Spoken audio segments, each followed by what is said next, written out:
Welcome to our channel. Today we how to enable Klaviyo AI product recommendations on-site step-by-step clearly. To enable Klaviyo AI product recommendations on your site, begin by logging into your Klaviyo account. Navigate to the Integrations tab on your dashboard. Search for the e-commerce platform you are using, such as Shopify or WooCommerce.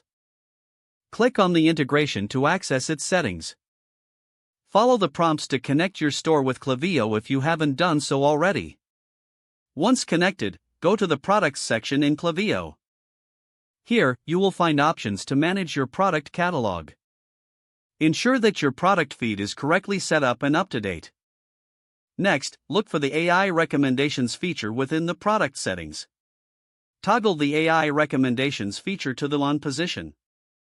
You can customize the types of recommendations you want to display, such as frequently bought together or trending products.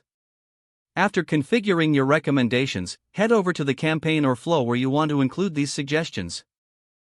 Edit the email or on-site settings as needed. Insert the product recommendation block into your campaign or flow. Preview your changes to see how the recommendations will appear. Once satisfied, save your updates and exit the editor. Test the functionality on your site to ensure the recommendations display correctly. Monitor the performance through Klaviyo's Analytics dashboard. Adjust your settings based on the insights gained from visitor interactions. If the page does not load, refresh the browser or try again in a private or incognito window. Make sure you are using the correct email address, then retype it carefully to avoid small typos.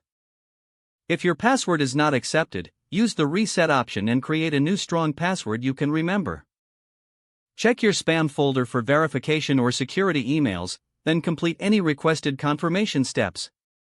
Enable two-factor authentication if available to improve account security and reduce unauthorized access risk.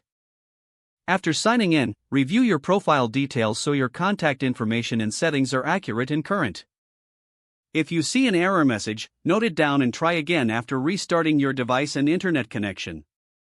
Log out when you finish, especially on shared devices, to keep your account and payment information secure. If the page does not load, refresh the browser or try again in a private or incognito window. Make sure you are using the correct email address, then retype it carefully to avoid small typos. Don't forget to like this video and subscribe to our channel for more step-by-step tech guides.